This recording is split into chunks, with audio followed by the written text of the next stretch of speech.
Good afternoon, everyone from the Asian Development Bank in Tokyo. My name is Derek Hondo, Capacity Building and Training Coordinator here at ADBI. And I will be the MC for today's event, the inaugural episode of ADBI Voices of Inclusion Speaker Series on Gender Equality, featuring Ambassador Chantale Wong, the United States Executive Director to the Asian Development Bank. So to access the agenda and complete speaker bios, please visit the link sent in the chat box, or you could scan the QR code at the bottom right-hand corner of the screen. And first, let me quickly remind everyone of some housekeeping rules. So the camera and microphone settings are disabled for all attendees. However, we welcome any questions you might have and request that you type these in the Q&A box located at the bottom panel of your screen. The interviewer, Linda Arthur, will do her best to answer these or address these during the Q&A portion at the end. We also have simultaneous Russian interpretation for those of you joining us from Central Asia. So to switch channels, find the interpretation icon located at the bottom of your screen, the globe-shaped one. And if you select either English or Russian, and please stay on the same channel throughout the entire webinar. And let me finally remind you that by joining this webinar, you agree to this disclaimer that this event may be photographed, streamed live, or recorded. And by attending, accepting connection, or continuing participation in the event, participants thereby consent to the possible use of their name, likeness, voice, spoken or written comments, or papers, presentations in whatever form in all media, publications, video sharing websites, recordings, disseminations, or other external affairs purposes for the Institute without being compensated or without compensation or permission. So again, let me remind you that you can find today's agenda and the speaker bios by visiting the QR code or the link in the chat box. Without further ado, please allow me to introduce to you Professor Tetsushi Sonobe. He is the Dean and CEO of ADBI, and he will be giving the opening remarks. So before joining ADBI in April 2020, Dean Sonobe served as the Vice President of the National Graduate Institute for Policy Studies, also known as GRIPS, in Tokyo, and taught economics for 30 years at the Tokyo Metropolitan University in GRIPS. He is the recipient of the Nikkei Book Publication Prize and the Masayoshi Ohira Memorial Prize, and a founding board member of the Japanese Association for Development Economics. His research interests are centered on the empirics of economic development, particularly the roles of industrial clusters, human capital, social capital, management practices, and market competition in industrial development in developing Asia and other regions. So Dean Sonobe, the floor is yours. Thank you, Derek. Good day to everyone, and welcome to this inaugural webinar of the Asian Development Bank Institute's new speaker series, Voices of Inclusion.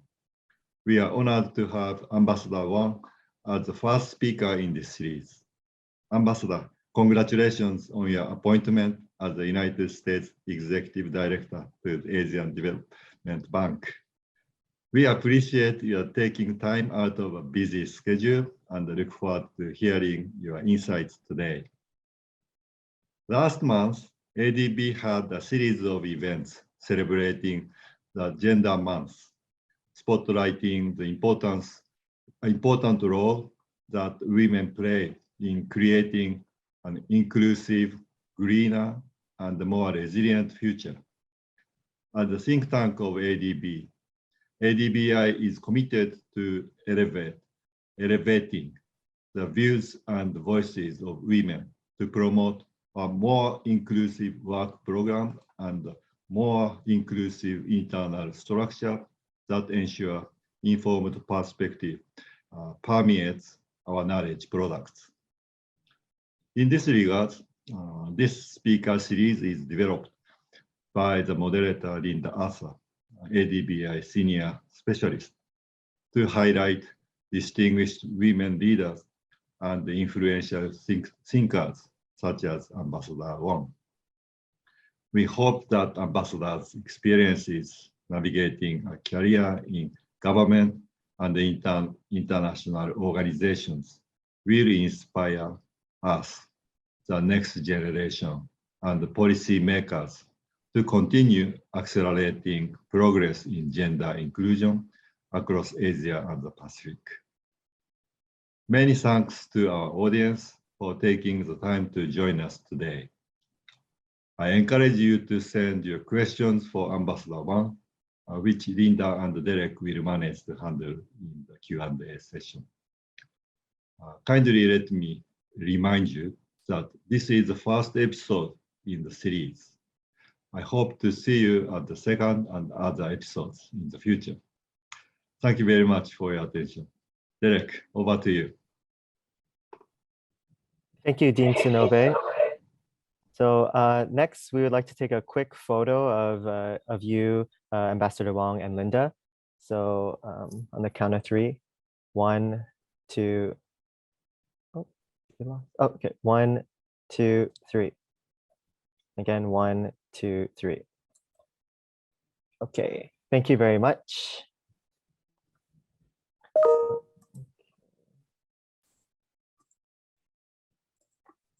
Okay, so now, without further ado, it is my pleasure to introduce to you today's featured speaker, Ambassador Chantale Wong.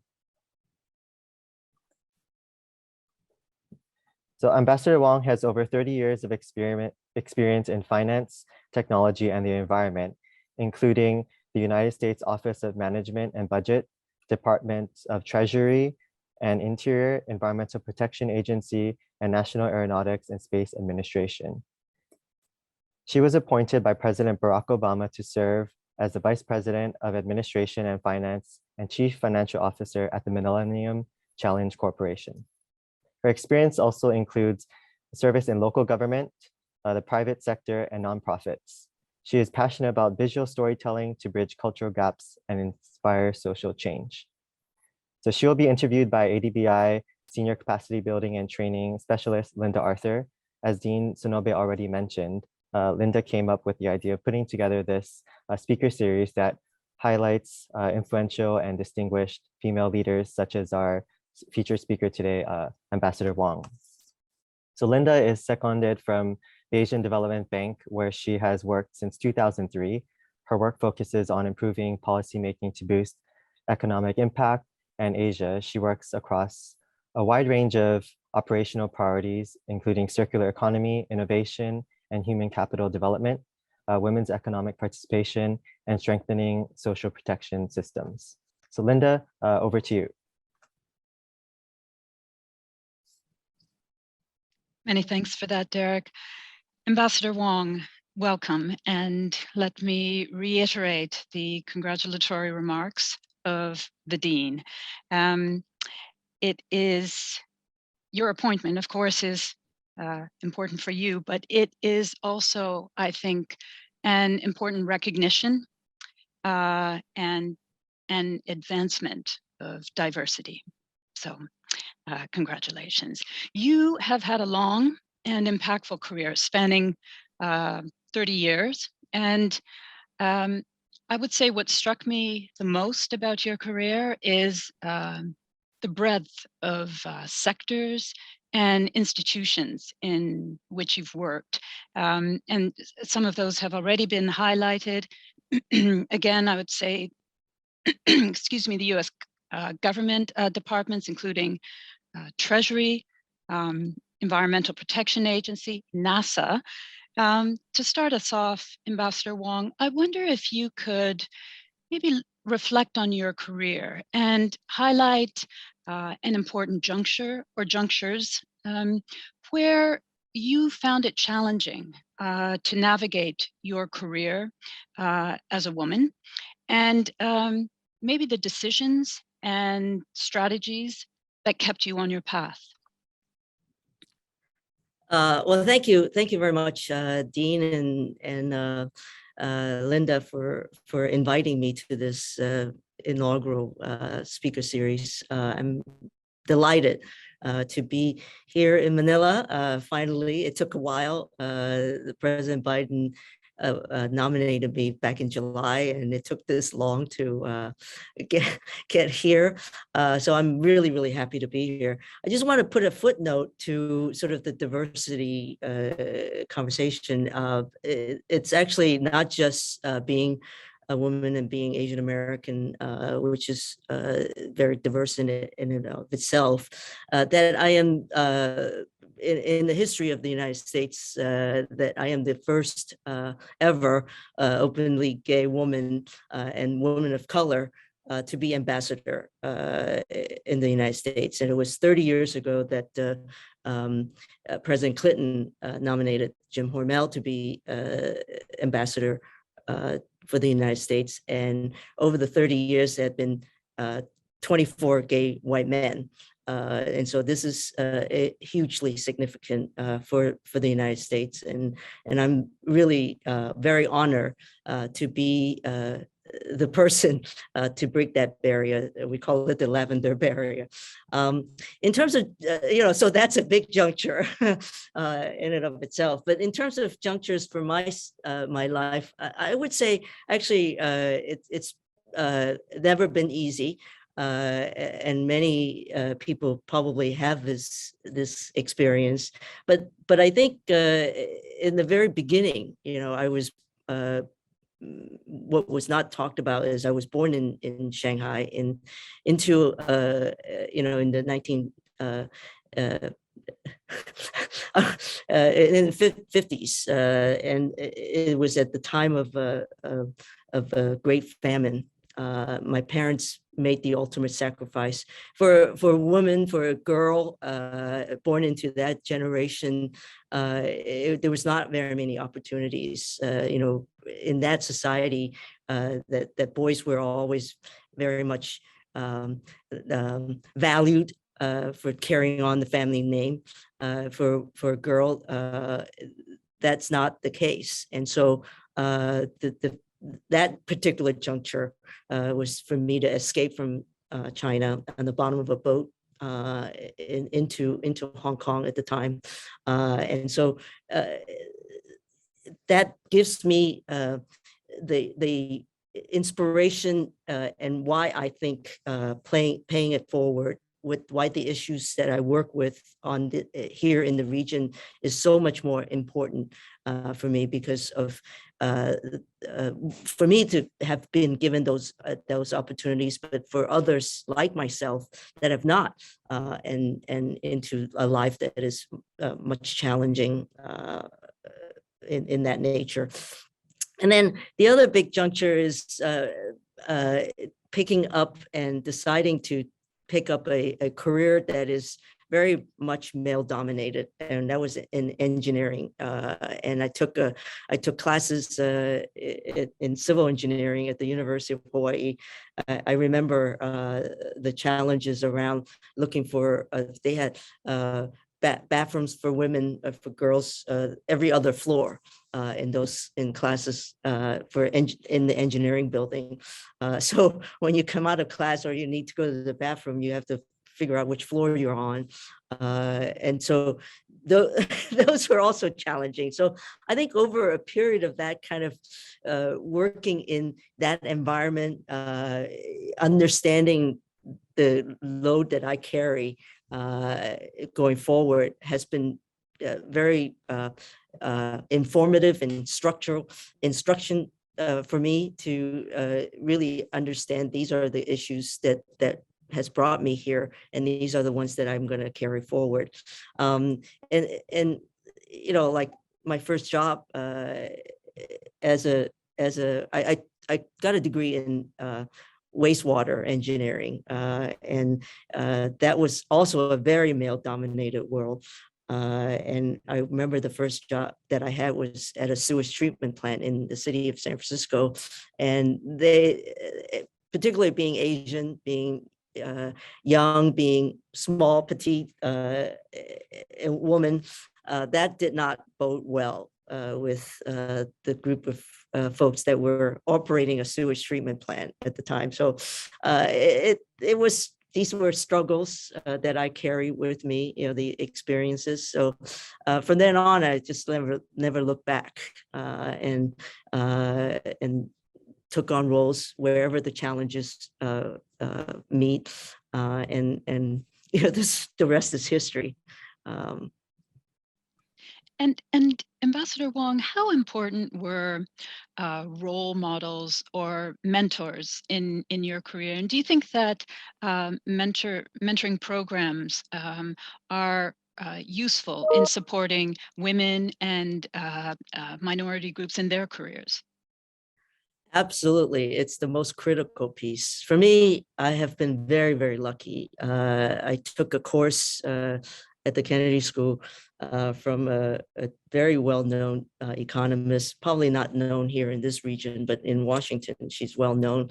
And from then on, over 30 plus years, her name is Alice Rivlin.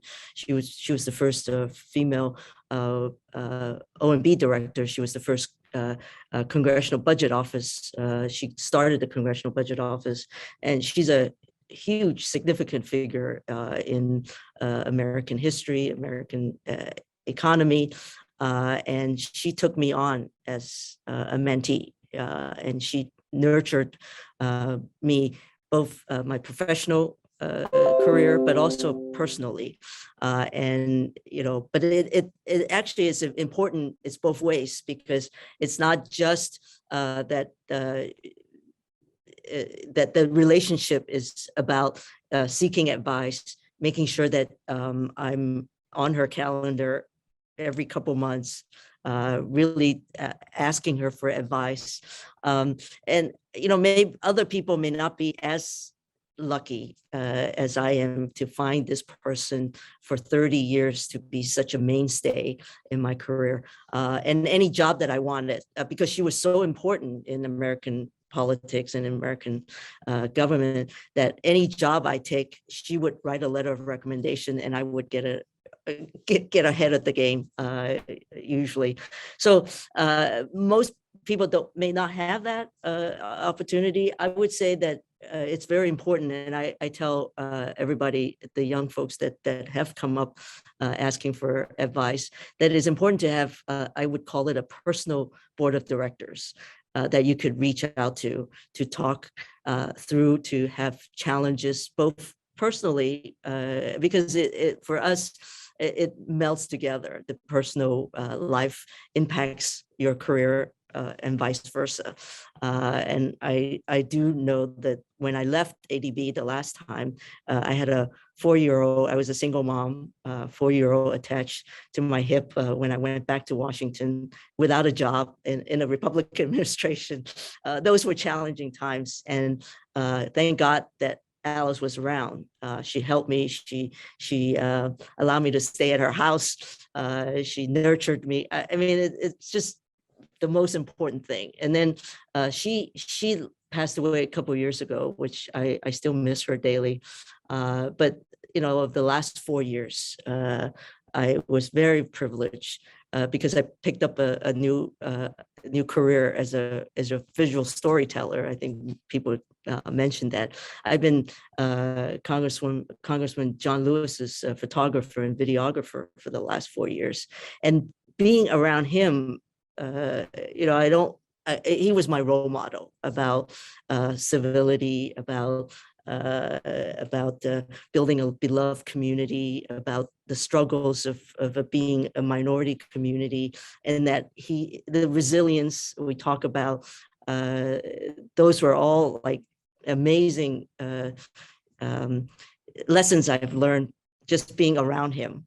What an incredible opportunity that has been. So my whole life has been about role models and mentors that have shaped me. Thank you for sharing that. You've been very fortunate, but I'm also sure that you've been a role model and mentor to many. Yeah. So in that sense, when I first came to Washington, when I first went to Washington, I discovered that there weren't that many both women, but also Asian Americans in careers in public service, at the table, in making decisions that impact the community. So I started a nonprofit organization called the Conference in Asian Pacific American Leadership. And that is to encourage young Asian Americans to seek careers in public service. And that many may know that Asian parents think that being a doctor, being a lawyer, or being a businessman, public service is a very different career path that they don't really push their kids to do. So we wanted to change that mantra a little bit, and that it's okay to be a public servant, to make less money, but you are there to help make the world a better place. And so that was the message that we've had. And it's this organization is in its 32 years in existence, and many I've mentored personally many people, but there are significant figures in American government, in public policy arenas that have come through CAPAL. And I'm very, very proud of the work that we've done over the decades. Well, congratulations for that. And I think you will continue to inspire and mentor women in your current role. And speaking of which, this is your third engagement, I believe, with ADB. Your first back in '99 as staff, I think, and then in 2001, as mentioned, as alternate director. And now you join over, 20 years later as the only executive director on ADB's board. So I want to ask you, Ambassador Wong, how will you engage with your colleagues on the board to ensure a focus on gender in ADB, and also to well, despite the sort of lopsided gender balance on the board, how would you engage to ensure that there is a demand for gender programs and gender-based solutions? Yeah, so thank you for that question. Actually, it is that's actually a question that was asked to me during my confirmation hearing. And so first of all, I've spent some time at the Millennium Challenge Corporation, as many of you know. I talk about it a lot because it was very impactful. At the MCC, we actually do a very, very deep dive on gender in the economy, and really using data and to do analysis around what the impacts are of women in bringing about economic growth and impacts of women in the sectors that we're looking at. So that's one thing that I think that we need to be doing more of, because if we don't have that kind of analysis, it's really we're missing the target in terms of our interventions. And there's no argument that women has the ability to create the economic engines for growth, and so that's very, very important in the work that we do. And in terms of gender diversity on the board, I'm surprised that coming back 20 years later, that there is only one now that I'm here, because 20 years ago, this office, this suite, was also was occupied by two women, right? Ambassador Linda Yang and Cinnamon Dornsife, who went on to be the ED as well. And during that period, I actually, we used to have these photos of all the board members, both alternate. I don't know if we still do. Maybe during the pandemic we haven't done that, but there was a photo that I found. It's been hanging in my wall in Washington, and I looked at the photo. There were two EDs and one alternate It was the ED from the United States, which is Cinnamon at the time. And there was a woman from the Philippines.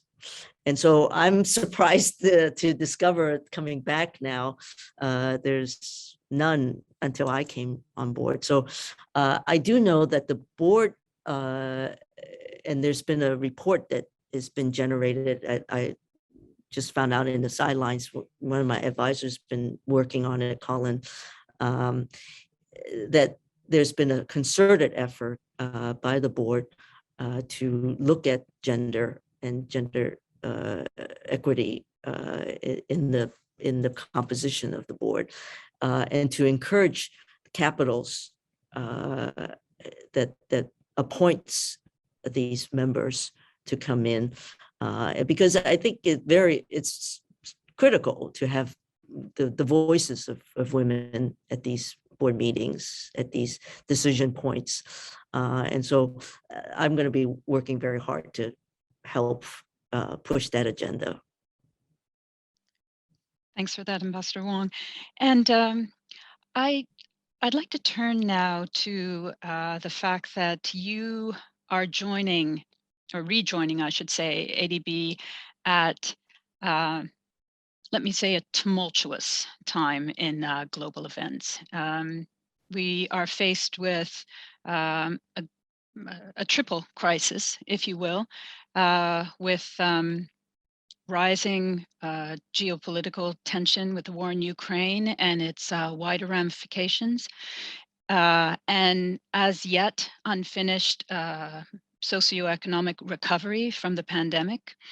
And also, I think everyone by now will have seen at least the headlines of this week's UN report on climate, which is nothing less than a red alert for the planet and climate change. Ambassador Wong, how will you chart your course through these uncertain times? Well, I actually,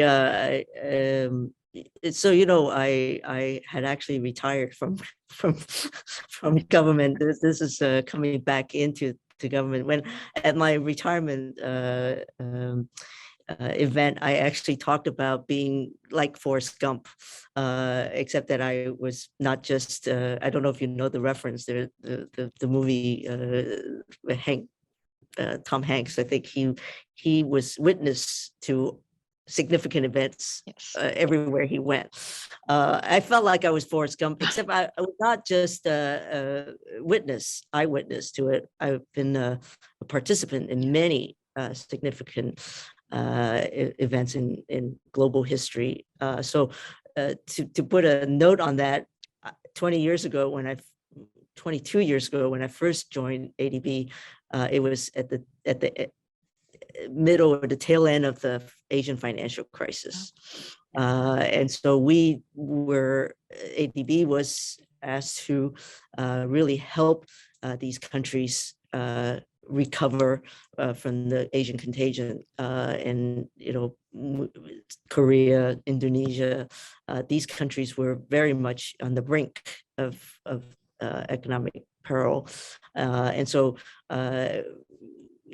we were here, bracketed that with when I left, 9/11 happened, and Afghanistan, we went in and looked at, 20 years later, the challenges around what happened with Afghanistan and what we have to deal with here at ADB, because Afghanistan is a member of the bank. Then we have the global financial crisis when I was at Treasury, where we were seeing global markets gyrating as we were trying to figure out how to prop up the economy and the U.S. economy at the time. And so I was buying car companies and propping up AIG and Fannie and Freddie. Those were crisis. I mean, talk about talk about crisis. And so I feel like, yes, these are really challenging times, but we are here. This is the bank that is much needed in the region to really help with managing these help the countries, the DMCs, through these crises, right?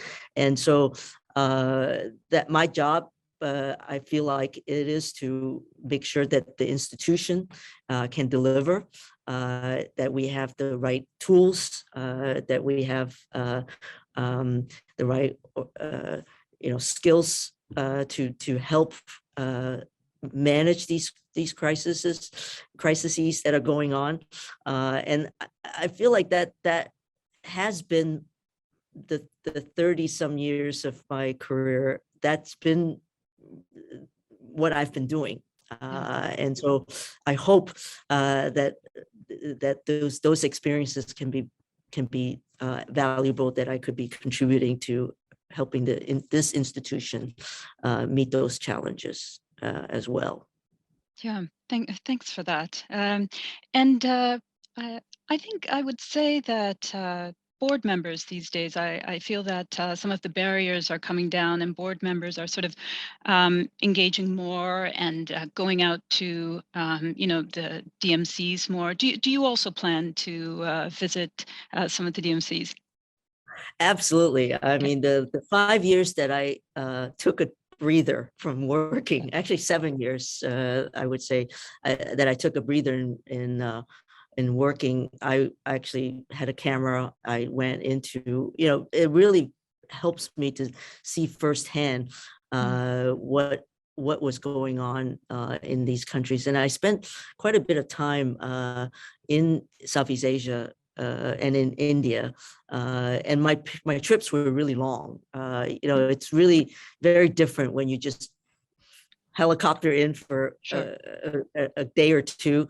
My trips were months, a month or 5 weeks long, where you can actually engage with the people, understand what their challenges are, their life challenges, and it gives me a really great.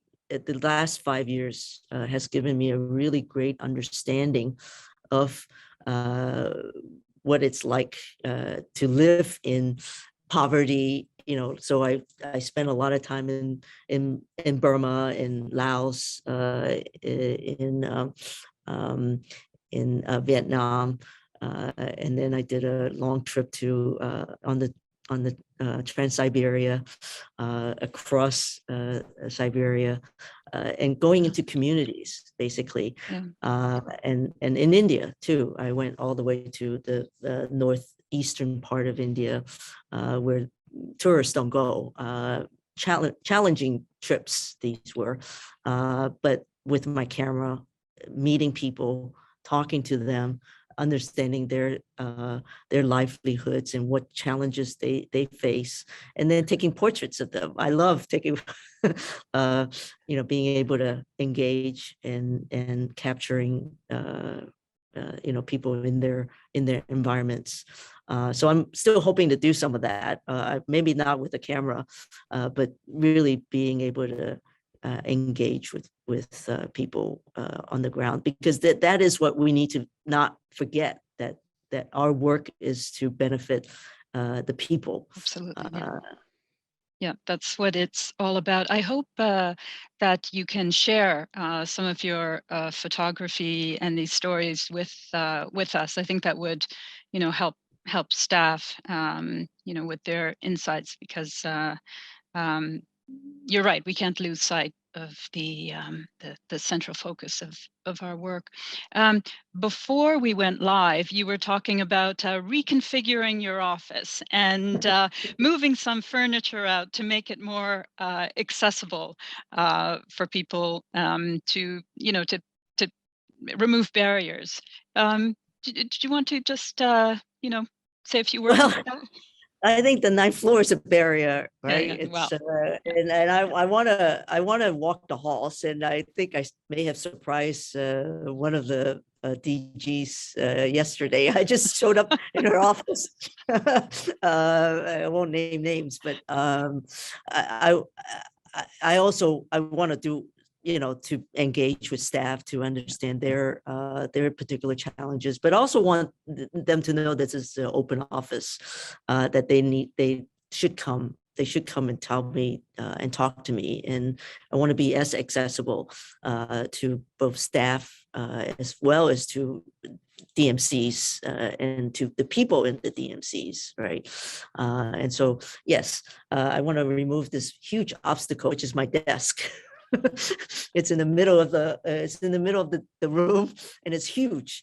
So I'm going to try to get rid of that and have a more open architecture. And that's what I'm going to try to encourage the bank also to be a more open architecture, and to have less it seems like it still is a very rule-based organization, and that we need to empower the staff, to allow them to be creative, innovative. This is what we're going to need to meet these challenges. yeah. Yeah, well, you never know when what the new normal will look like when staff return. So, but I do think it will be much appreciated that you are circulating and trying to engage with staff. Ambassador Wong, I just wanted to ask you a few questions from the audience, if you don't mind. I realize that you have a hard time constraint, but if it's okay with you, if you could answer just a couple of questions, we would very much appreciate it. Absolutely. So if that's all right, okay. So we have one question. What kind of gender progress have you witnessed in the region from when you first joined ADB until now? Do you have any specific examples, and how do you think this will help to accelerate gender equality? So I've only been here a week and a half. Oh, yeah. And I'm trying to, I think with having been a photographer helps a lot, because it gives me a different sense of training my eyes to a different sense of the world than it being on a piece of paper, which is what we do a lot of, right? Or talking points about. So not necessarily gender-based, but it might lean towards that. I look out the window, and first of all, I see a lot more buildings than Of 20 course, years yeah. ago. Yeah. And that there's the center of activity is around here. It's surrounded.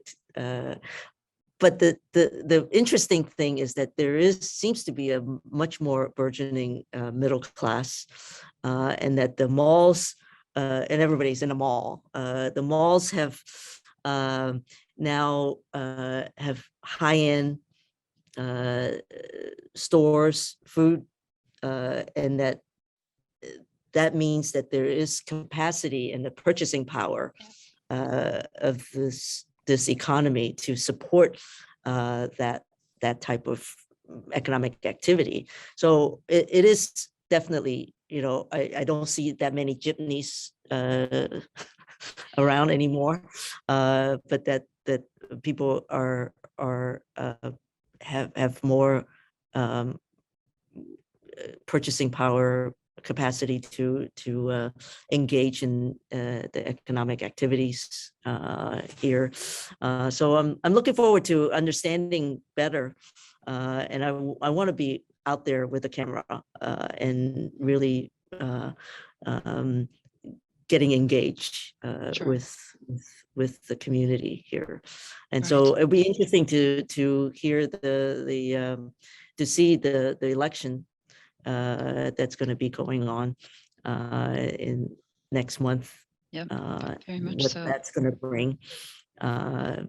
in terms of the Philippines here, but also, you know, the challenges around the region, all the other countries. So I'm hoping that I could get to do that. Well, thank you for that. And maybe just there's time for maybe just one more question so that you can prepare for your board meeting, which is your core work. But I have a question from Francis Chung, and Francis, oh, hi, Francis. He's calling from California, I think. Oh, goodness. Okay, well, Francis asks, Ambassador Wong, do you think gender policies are necessary to make systemic changes and long-term gender economic impact in Asia? Absolutely. You know, we don't pay enough attention to that. And so I do believe that we have to pay specific attention, because there's a lot of the core economic activities are conducted by women. And so we have to be not just inclusive, but that we need to be more focused and targeted. Yeah. Okay.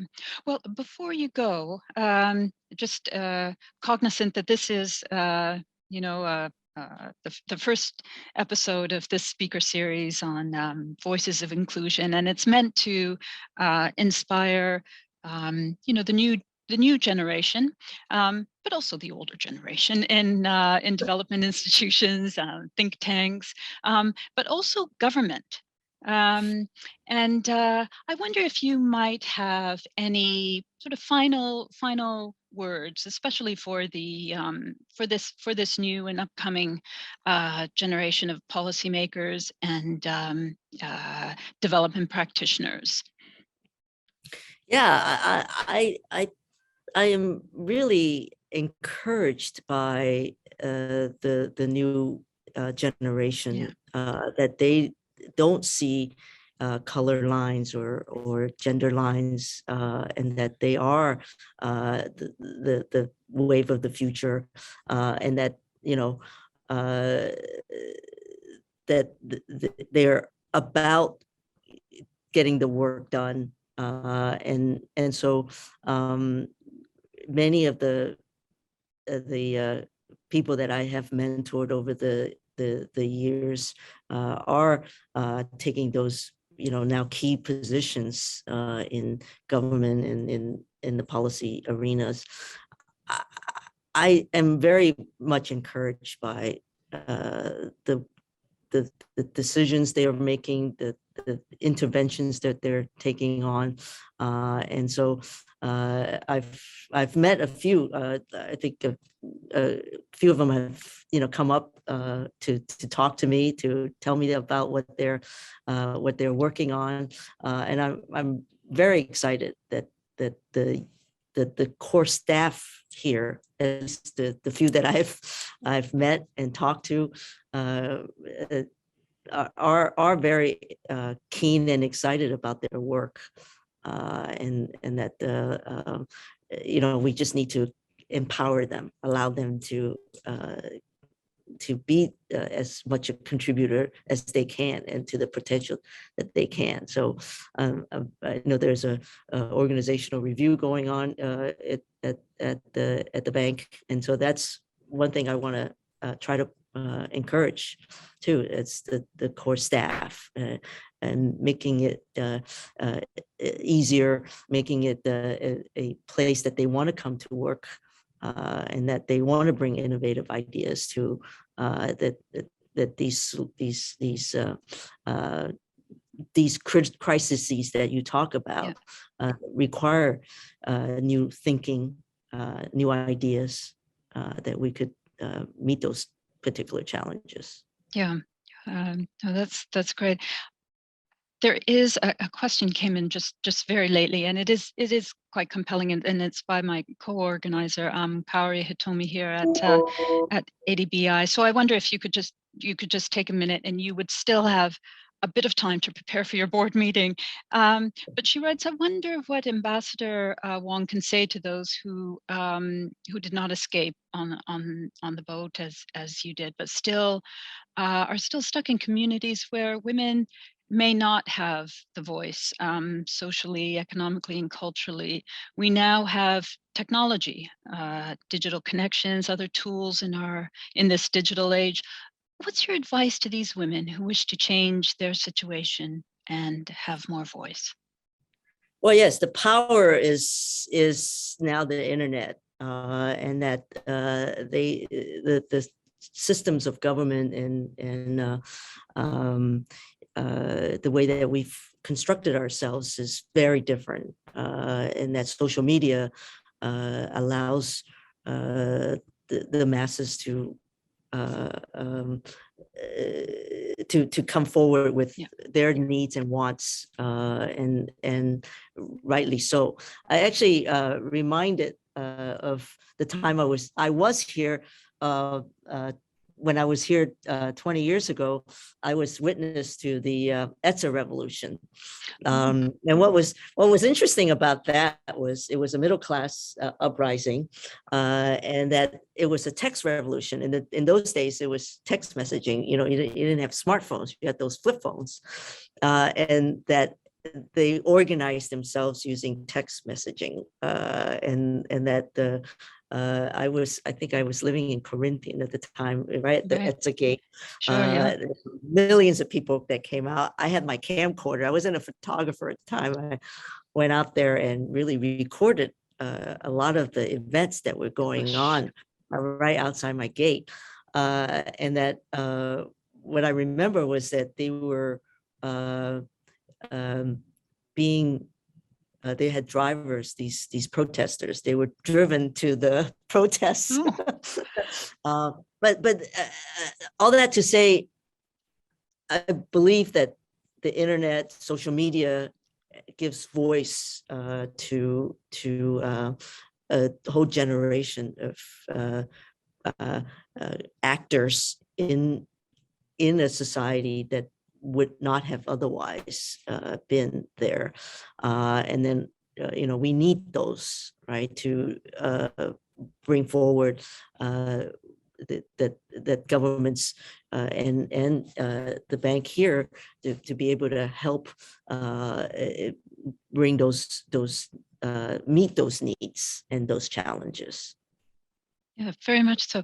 Gosh, that analogy that you used earlier of Forrest Gump is really quite appropriate. I mean, you have lived and experienced so many of the major world events. It's quite amazing. And like I said, I do look forward to seeing some of your coverage of all this. And I hope you don't regret maybe postponing your memoirs, writing of your memoirs to do this job at on the board. I actually have a couple of photo books that I want to publish. Now I have to put it on hold, but I want to encourage you guys to come and see me, because I want to be doing portraitures of people, and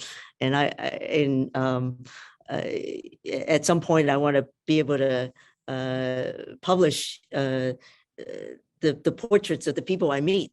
And so during my tenure here, I want to capture as many of the images as I can, and to tell the story of our work here, how important it is that we are here, and that we have such a privilege to do this kind of work, because the region needs us, right, to do it. Yeah.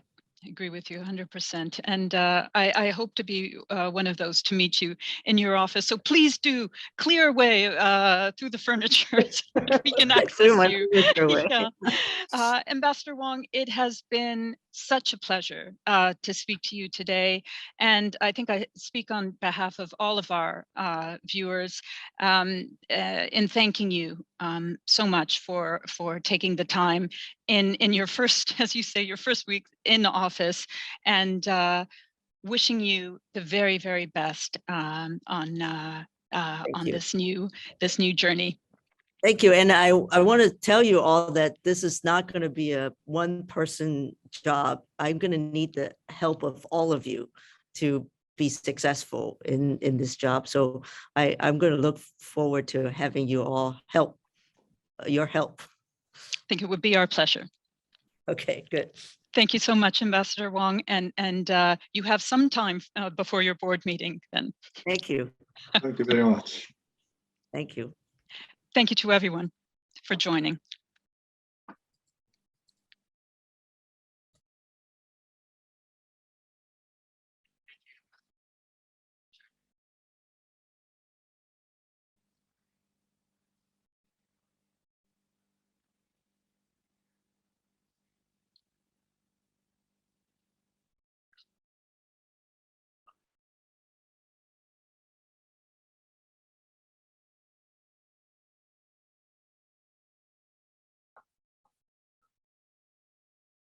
Thank you again very much, Ambassador Wong, for sharing your insights. As Linda mentioned, it was very inspiring listening to how you've navigated your career, successful career as an openly gay Asian American woman, first to hold the ambassador role of ambassador in the United States. I'd like to thank everyone for joining today. Ambassador Wong and her staff, Larnie, Dean Sonobe, Deputy Dean Beck, task manager for this event, and the idea behind this event, Linda Arthur, and Izumi Shimura, and David Hendrickson and his outreach team, Jongwon, and Josh and Kaori. Thank you very much. If you could please take a few moments to complete the survey sent to your emails or use the QR code provided below, that'd be greatly appreciated. Thank you and have a nice day.